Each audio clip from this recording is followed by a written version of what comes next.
Welcome to Who Are You, a CSI podcast. I am Raven, and I have seen CSI through and through around 3 to 4 times.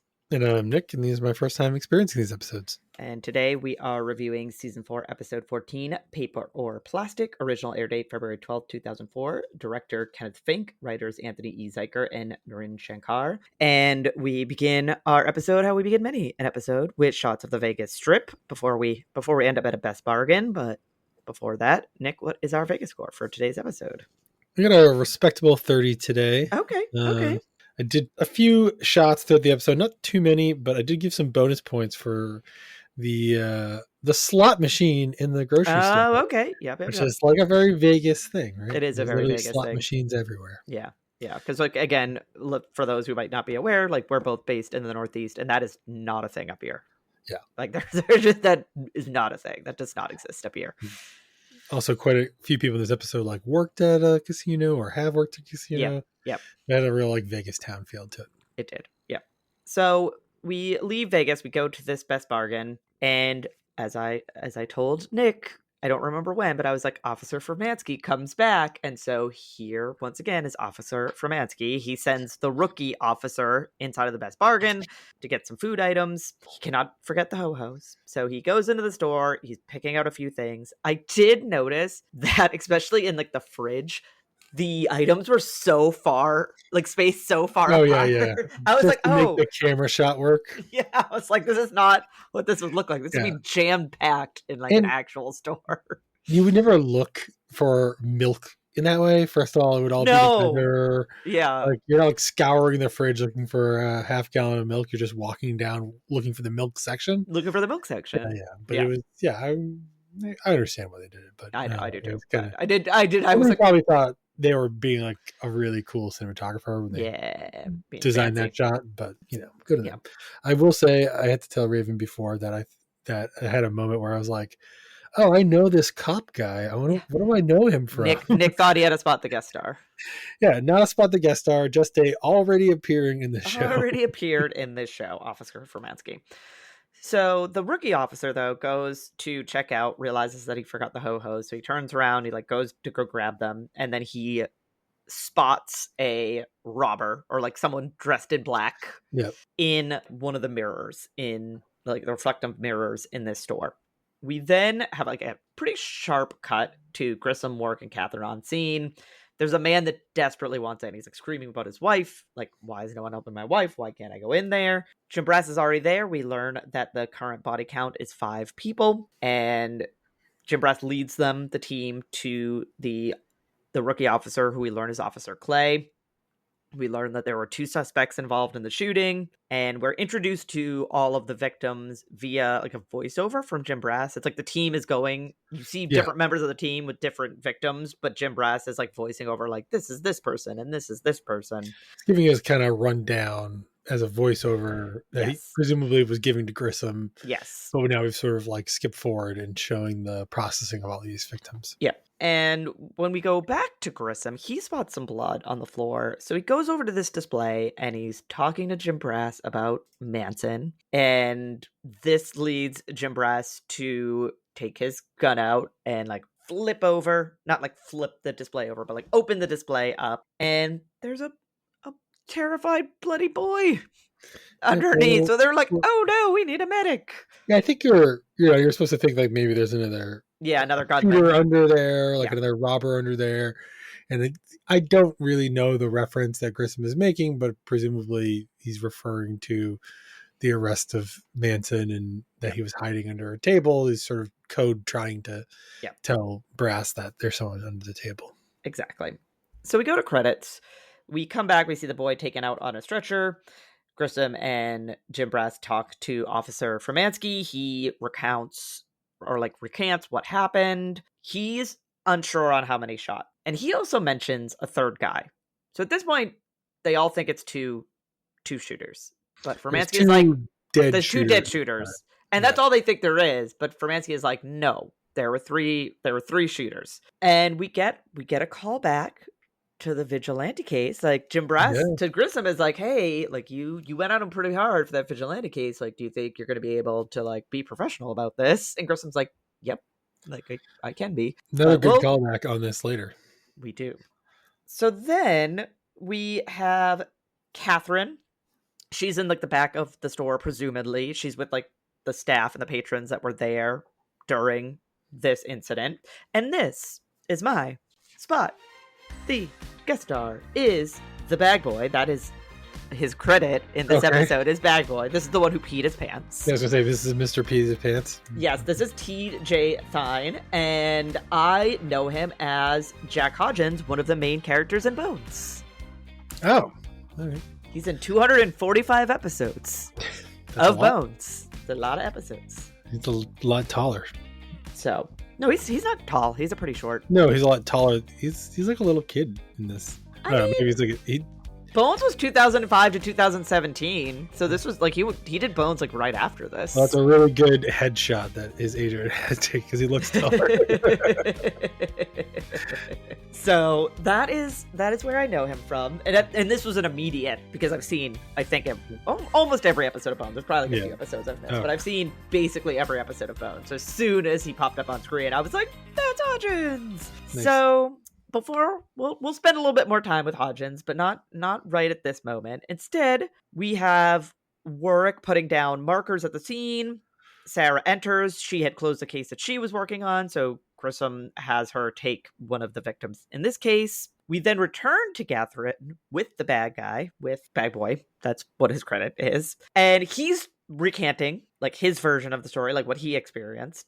And he's like acting, he's like standing in a bit of an odd way, and Catherine, looking I think, around. Yeah, and Catherine kind of thinks that he's acting like, I think, cagey, and she finally is like, well, do you have somewhere? And I will say, this is not a good look for Catherine, and I don't blame the actor who plays Catherine, like on the writer's part, like this person just survived a mass shooting. Yeah, like true. This is a traumatic incident that this person just went through, and you have no reason at this time to suspect them of anything. They're literally just a witness to this like horrible incident. And Catherine's finally like, "Oh, do you have like somewhere you need to be?" And he's like, "I need to change my pants." And they like pans down to show that he peed his pants, which is a very fair response to gunfire and death and screaming and blood and glass shattering and very being fair held response. hostage. Being held, yeah. Very fair response. So we have a short scene that we kind of like pop between Grissom and Sarah. They're both examining the down gunman.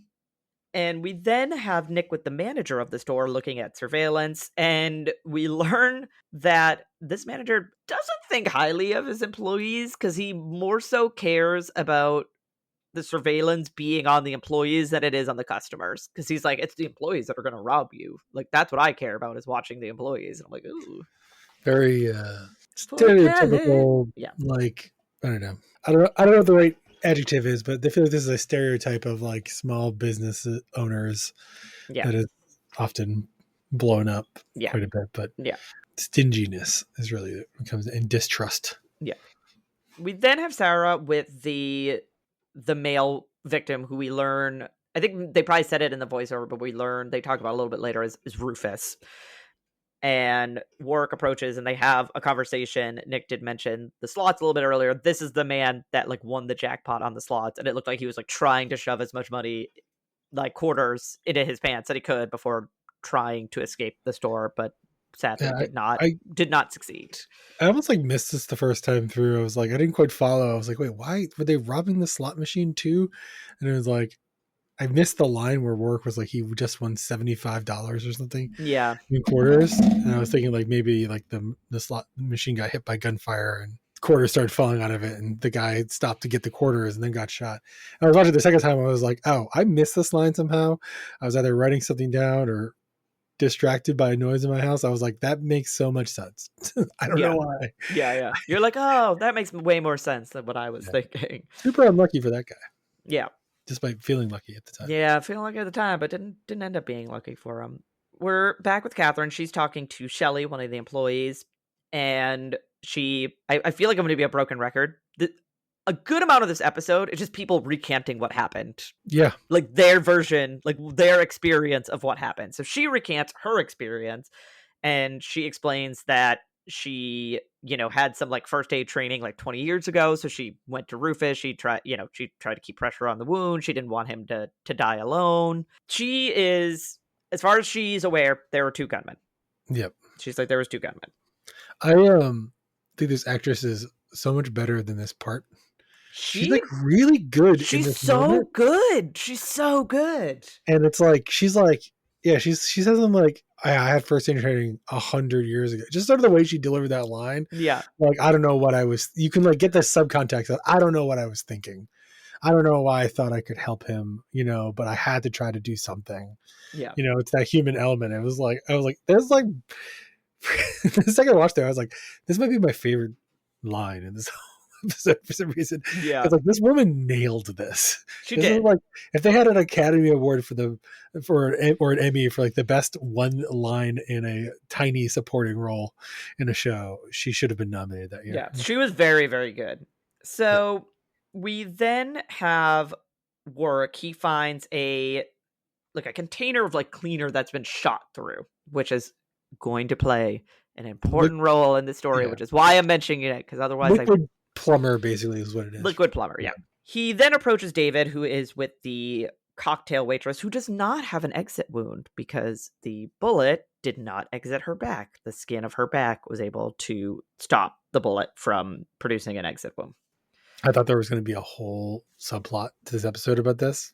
I mean, my immediate brain was like, oh, there's going to be a whole thing where she was on the ground and not standing up, and that's why the bullet got stopped and didn't go through her. This does play. I mean, her role in this does play a big part in the episode. Yeah, which just brought me along to thinking there was like, this is going to be like, I literally had a point where I was like, this is going to be the most important evidence in this whole episode. Oh, yeah, I guess. Well, it's not really. It's pretty big. It's pretty big. It's pretty big. Yeah. The way I was thinking about it was irrelevant, right? It didn't matter. Like, they're not lying. They take some getting to it, but they're not lying to you about, how she was. I thought like she was like murdered, like she was crawling on the ground and somebody shot her. Yeah. Like, I thought like that's what they were going to get to, and spoiler alert, that's not what we get to.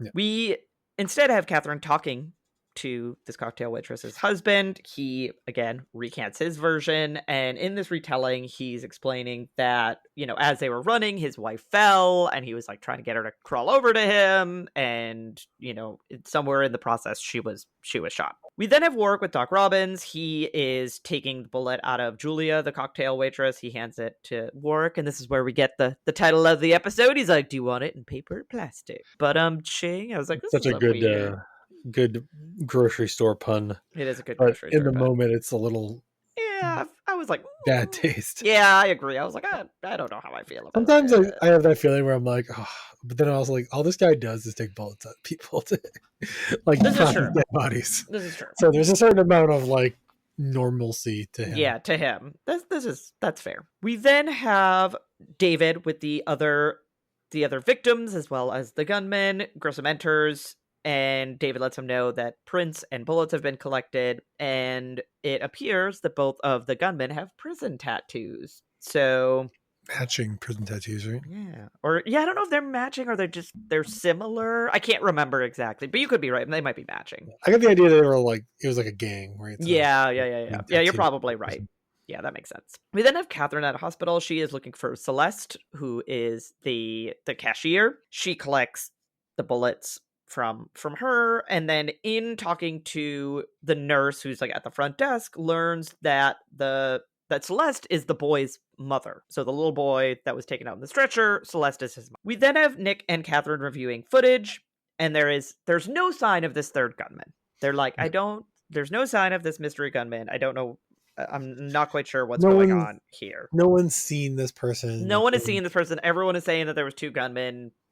And so far, reviewing this footage, there's no evidence. We then have a Warwick, Grissom, and Sarah walk and talk, and Grissom essentially tasks them with like mapping out all the bullets and all the pellets and like, have fun.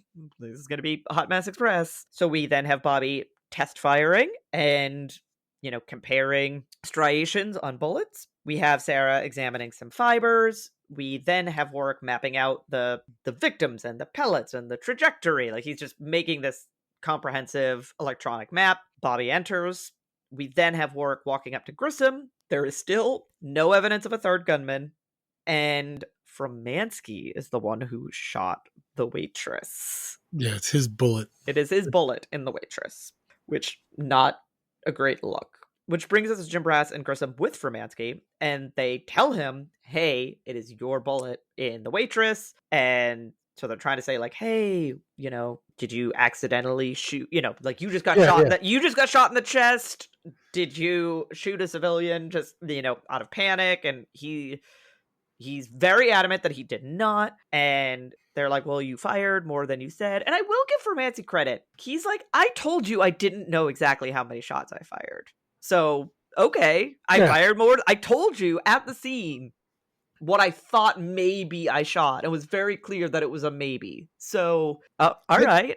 I don't know how you could ever expect someone to have like perfect recall in those situations. No. Yeah. But he is placed on administrative leave, understandably, at this point. We then have Catherine with Celeste. She's very upset that she couldn't warn the police officer, the one Officer Clay who passed away. We also learn in exchange that her ex dropped Henry off her son at the store, and so she had snuck him into the office because she's not supposed to have her kid at the store. And then once everything went down, she ran to find Henry, but she couldn't find him. She couldn't find him because Henry really likes candy. And Henry left the office to go to the candy aisle to indulge himself in some candy. And he has 5 cavities to prove that this is something that he very much enjoys. Apparently doesn't brush his teeth either. And does not brush his teeth. No. We then have Nick instructing people who are counting money. And Catherine enters, and she's wondering why there was so much money in the register. She's like, why wasn't there money? Why wasn't this money in the safe? This is a lot of money to have sitting in registers.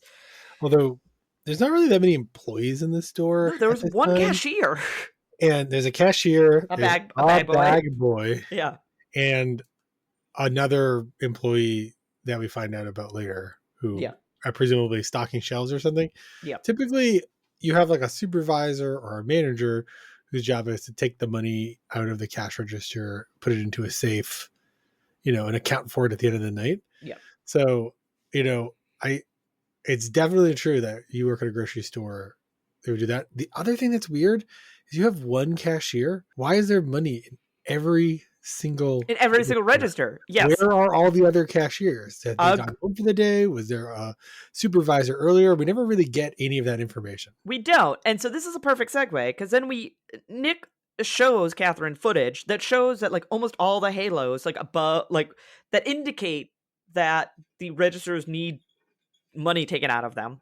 They're at capacity or pretty close to capacity, and they're almost all lit up. Yeah. But there's one cashier on. So why do all the registers have all this money? Ringing in $500 here, then moving the next register, ringing $500 there. Yeah. And it's kind of funny because early on in the episode, the very first scene, right, the officer comes up and she's standing at register number 2. And she does not have her light on. Register number 3 has a light on. Yeah. And he makes a little joke about, well, your light's not on. Then she turns on number 2. And I remember thinking, there wouldn't just be a drawer with money in it in this register. No, normally never. It would be cleared. I said, unless, maybe she's coming back from her break. I mean, obviously you find out what's going on. But I was like, okay, maybe she's coming back for a break. But then I was like, wait, but there was only one cashier. So why was there a drawer? And they were going through this whole scene there. They were showing all 5. And I was like, all right, well, now this really doesn't make sense. Yeah. Because why would that happen? And I just assumed there was going to be a line at some point where talking to the manager is like, yeah, normally I'm there and I come by and I do this and that. But, sometimes, even just sometimes, Thursday nights or something, I have a card game with my friends or my kids got soccer practice and I don't get there until 10 o'clock at night. And I just tell the cashiers to leave all their drawers in. They never gave us that scene to close the explanation. But yeah, we're just, for some reason, there's a bunch of money and all the cash registers and no one's cleared out. I don't actually think it's the cash. I say all this because this would not be the single cashier's responsibility, right? All those drawers would have belonged to another employee earlier in the day. Mm-hmm. And so it's important at the end, when we get to the end of this episode, to talk about her situation because she's not responsible for the fact that there was all this money here to be robbed in the first place. Right. That fault clearly is going to fall to the owner or a manager or something. Yeah. So we then have Grissom with Doc Robbins, who has his scheduled out of lab time, Yep, is and legally required. his legally No required out of accident. lab time. Right. And we learned that the gunmen are from California, recently out of jail. Doc Robbins goes over the COD, the cause of death, for everyone involved in the situation. Catherine enters and listens, and this kind of like generates a question, like some questions for her. So she is back with the husband, who's now at HQ, and she asks him like how, because he had said in his first telling that they were running and she fell as they were running, and then he was like trying to get her to like come over to him, and she was scared. And so Catherine's like, how did she fall when you were running? Like, did she fall on her Yeah. side? Did she, and he's like, oh, I think she fell forward. And she's like, well, she didn't have any like bruising to indicate that that's what happened. And this is where he admits that she didn't actually fall. She just like, they got like separated, and Yeah. then she just like stood there frozen, and he thinks maybe he's like, I yelled out to her to like come towards me, and then afterwards he's like, I think I did, which again, very understandable. Like, this Yeah. is absolute panic. It's very hard as someone who has in non-life threatening but very very stressful situations completely dissociated, and like Yeah. couldn't tell you what happened for like a good chunk of time. It's very fair to be like, I think I did this, but like maybe I didn't. I don't know. Which is obviously why we always say eyewitness accounts are always dubious. Always dubious, because You like, know, there's always an element of truth and an element of misremembrance. yeah. I also was like, this is so. Here's the thing: I don't know the answer to this, and I was perplexed by is if you are shot and you fall to the ground, Mhm. functionally dead weight, do you not bruise? Like, you're not dead instantly, right? And you hit the ground pretty hard, and your blood vessels can still break, your capillaries still break. Like, bruising does take some time, Yeah. but I would assume that they would have some way to be like, oh, she fell and hit this part first, and then hit that, like fell Yeah, yeah, yeah. underneath first or something. And so, like, I get the whole idea is like if she was running and she tripped, everyone sticks their hands out, you'd hit your hands, you'd Yeah, bruise your yeah. hands or something like that. But like, let's say But I she think did that and then got shot on the ground and then died, and that all happened in a few seconds. What's the difference between that and getting shot, falling down while you're bleeding out to death? Like, both of the, if one of those things would lead to bruising, I guess I was assuming the other one would. but So I like, but they I don't think but I talk think about. Catherine specifically asked if she fell sideways because they found Yeah, her on her side. yeah, And so like, if she fell sideways and then was shot on, I don't think they could tell the difference between you were shot and then fell sideways versus correct. Yeah, yeah, you fell sideways and then you were shot by the bruising on the yeah. side. I think she was trying to get him to like, was she standing up when she was She's trying shot? to figure it out. Yeah. Oh, okay. I think Yeah. so. I think so. They don't do a great job of explaining it, admittedly, but that's what I think is like what's happening. There's so much of this episode that's like trying to reconstruct a few moments that Yes. I found that I was getting very sort of hyper focused on all the gaps, Yeah, yeah, yeah. right? Because they keep going over them, right? Because Like they I'm trying keep. to solve the mystery Yeah, yeah, yeah, too, yeah, yeah. and it's like you never answer these questions. Like, wouldn't you ask, like, it's like all the obvious questions that I feel like I have. It's like, oh, they're not asking these questions. Yeah. So then we're with Warwick and Grissom. They're with the digital map that Warwick has created of the scene, and they're discussing how Formansky was like turning when he was firing, so some of his shots were spread out, and that four of his bullets were like at a target at the back of the store. We then have Formansky being interviewed, and there again the I don't internal affairs. I'm not entirely sure who this is, but they're like, oh, did again insinuating that he like knew that he fired at the waitress, and Yeah, he's yeah. again very adamant that like he did not see the Her waitress, he did not see her, he never like he only fired at the gunman, like that he was looking at a gunman. Like, yeah, that he was looking at the gunman. And then Grissom and Jim Brass are watching this interview, and Grissom's like, maybe he doesn't know what happened, which again, very fair. Like, if you're in a super stressful situation, you might they not never, be fully cognizant of what is happening around you, yeah, especially when you're focused on like a very yeah. specific thing. They never say this. He was shot. Presumably, he was wearing a vest. He was wearing you a never vest. see him injured or bloody or Yeah, anything yeah, like yeah, that. yeah, yeah. So then Grissom and Warwick are back on the scene. They're kind of plotting the trajectories, and Grissom in in looking at these shots and how like one of the lines intersects one of the other shots, that Grissom's like, wait a second, what you thought was shot 23 actually happened before shot 22. So Formansky was shooting left to right and not right to left as Yeah. initially thought. So they were like, well, if that was the case, like, where was the target moving if he was shooting from left to right? And so look at that. There's an exit, which they never thought to explore before. So maybe I got this wrong. I thought the implication that he was coming in from the exit. Maybe you're right. Maybe he was. Yeah, they Maybe were it was. assuming he was going to the exit, but they realized is that he had come in from the exit and was moving to the other side. You might be right. You might be right. But still, why didn't you look at the exit to begin with? Like, regardless of like person coming in and out, you should be looking at this exit. So they followed this exit to the loading dock, and Warwick is looking at the tapes for the loading dock. It shows nothing. And Grissom is then like watching like the live feed of the tape. Warwick is out there on camera, and they realize that there's like a part of this loading dock area and this like little parking lot area that is not shown. Like, you can be off camera and like in this loading dock area. And while there, Warwick finds some paint like on like scraped against the side of the wall there. So we then have a Warwick, Nick, and Catherine walk and talk. They are discussing the getaway. And at this point, they're like, okay, this has to be an inside job. They knew where to like park and like come in so that no one would see them.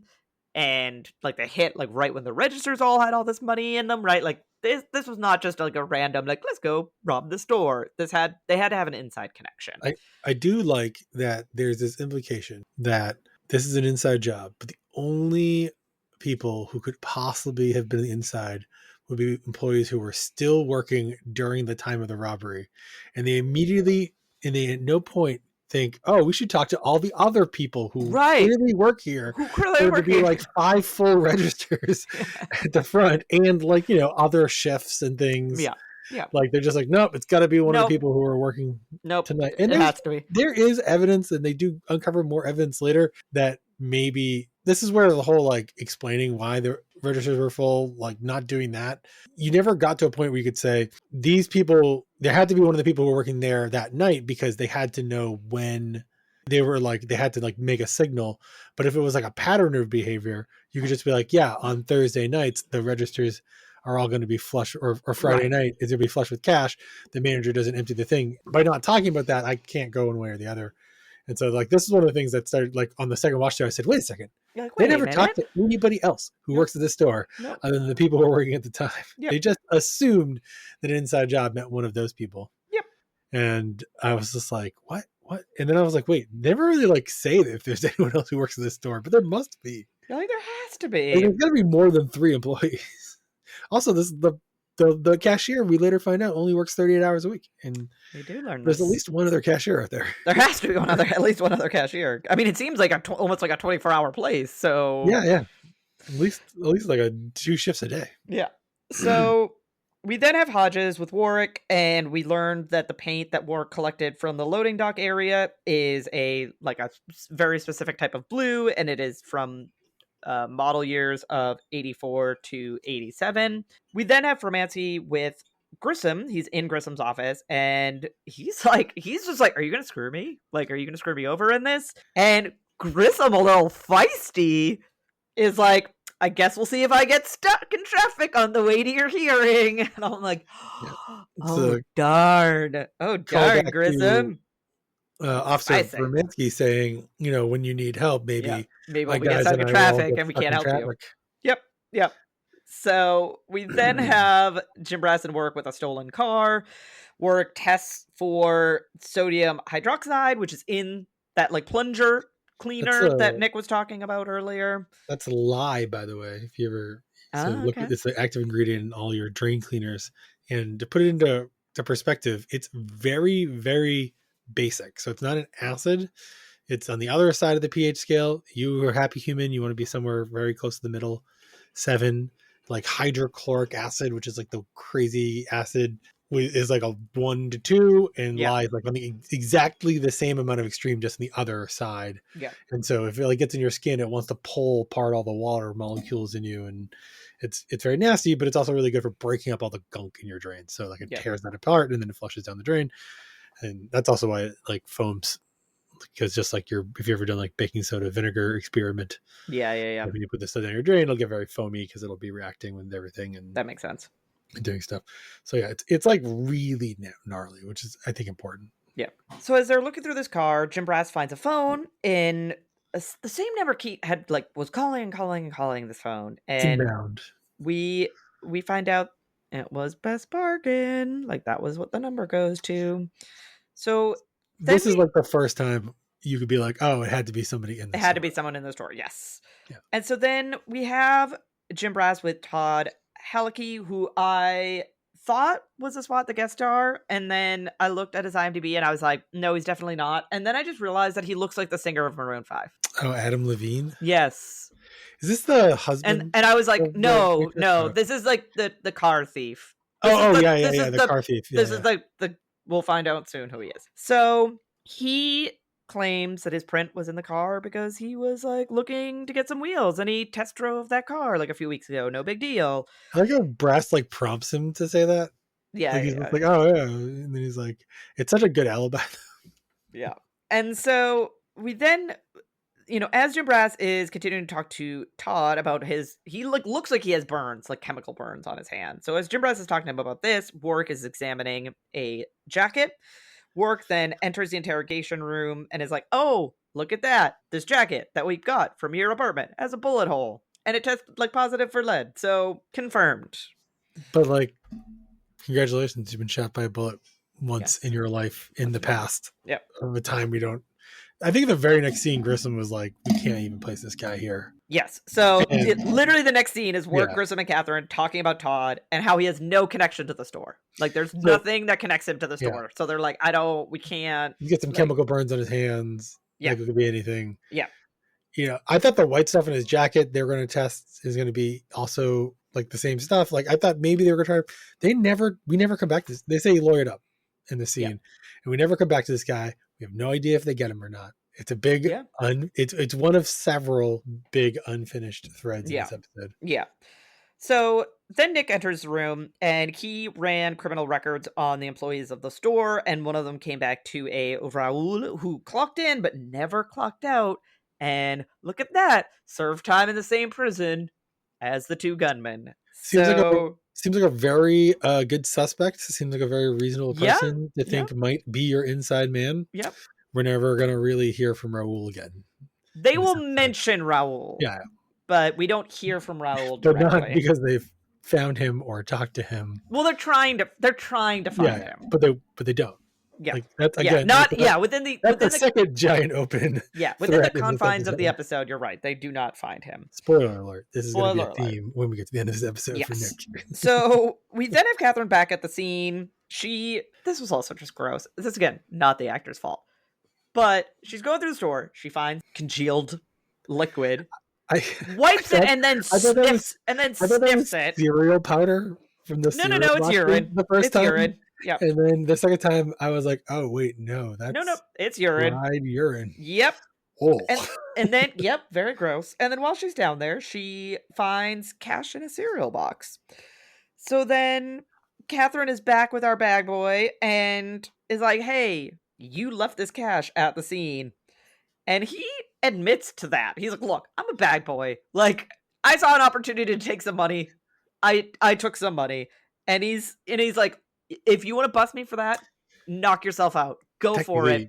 Technically, he didn't take the money. He did not. He just put it in. To keep it safe for the owner. Put it in a cereal box. Like, you got nothing on him. But he's I thought they were going to be like, that's where he wanted to go back to try to get the money.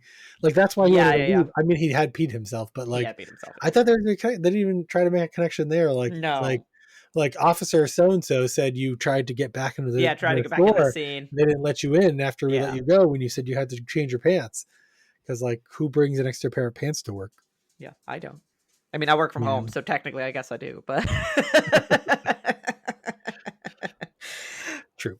But he's like, look, bust me for the money, whatever. but I did not set this up. Like, I had nothing to do with setting this up. We then have Warwick. He walks into Grissom. Grissom is re-examining the bullets despite Hodges having already done so. And he's like, hey, was the waitress wearing anything polyester? And Warwick is like, no, but the jacket that we recovered from the apartment is a polyester jacket. So more evidence to try to get that wheelman yep, who we'll never talk to again. we'll never talk to again. Instead, we have Nick and Catherine having a walk and talk, and Nick then shows her footage from 2 nights before the robbery of the camera in the loading dock area being moved. And it's a stationary camera. It's not a like reactive, like, oh, you move, I move along with you. It's a stationary camera. Someone obviously like moved the camera. Help make the blind spot bigger. Yes. So we then have Catherine with Celeste in interrogation. Guess whose print was on the camera? Celeste. And this is where we get definitely not a wrap up of Raul, but Jim Brass is like, hey, we're looking for Raul. Once we find him, he's going to give you up. So like, you should start talking. And she asked for a lawyer and they deny her, and they just keep. I was like, everything post this you have to throw out. Like, you weren't gonna get her. You weren't gonna get her anyways. No, because you have a fingerprint on a camera and nothing else. Nothing else. You have another person who went to jail with the gunman. Yep. Who left the store right before the robbery happened. Yep. Very big suspect. And you have a cashier who was shot by one of the gunmen. Mm-hmm. Whose son was in the store and at risk. Like, yep. No jury's convicting this lady. No. There's not enough evidence. Plus, again, you're technically now your only real evidence is her confession, and it is thrown out because she asked for a lawyer and you did not respect her rights and you just kept pressuring her. Don't keep talking to the police after you ask for a lawyer. Seriously, stop talking. Ask for a lawyer, stop talking. There's my advice for you. Real man knew. He lawyered up. I literally put ask for lawyer, but they continue, like exclamation point. So she does continue, which is definitely not how this should have proceeded, but regardless. And this is where we learn that she works 38 hours a week. And the reason that she works 38 hours a week is so that her manager does not have to give her benefits. So she doesn't qualify for benefits. And her son, has a lot of cavities and like needs some dental work and she can't afford it. And so she basically sort of cops to doing this because her manager is a jerk that won't give her an additional 2 hours so she qualifies for benefits. And we wrap up the episode with Fromansky getting an accommodation. So he's getting an accommodation for like shooting a lady. Yeah, I guess it's okay in the line. Like, I get we've proven that there was a dude running in front of her. Yes. And he's not at fault, but there's a big jump between we're not going to suspend you forever and we're going to give you an accommodation. An accommodation is a big step in the right direction. He definitely shot that. I would say we have to live with it for the rest of his life, but he just does not strike me as the kind of guy for whom it will phase. He seems like he will convince himself that he did the right thing, especially when he gets an accommodation for it. Yep, I agree. And then that is, in fact, the end of the episode. So, Nick, what did you think about today's episode? Even though I kind of already know, but please elaborate. Loved this episode. And then the last 30 seconds, I was like, what the F? You're telling me this is how this episode is going to end? There are so many unturned over stones.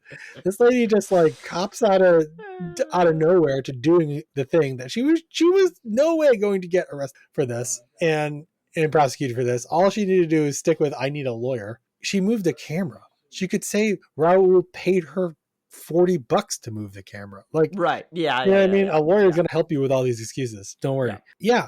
So I feel like really there's very little justice is being served.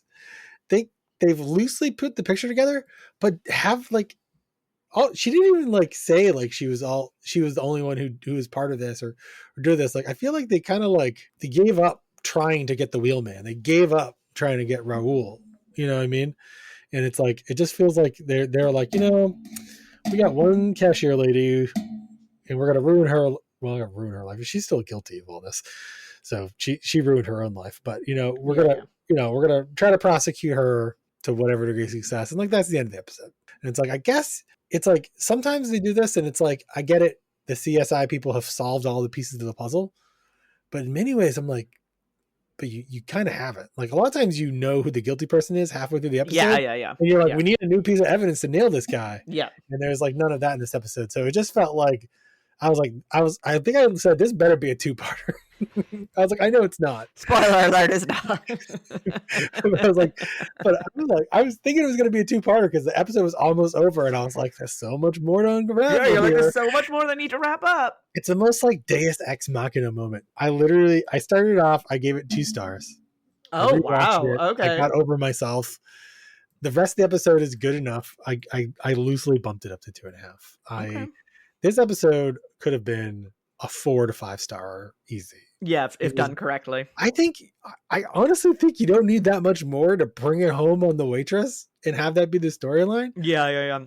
But like, I don't know, have Raul be picked up and in the other room. Yeah. Right? Have, I don't know, some other thing. You know, how did she organize this? Did they find the phone of somebody else?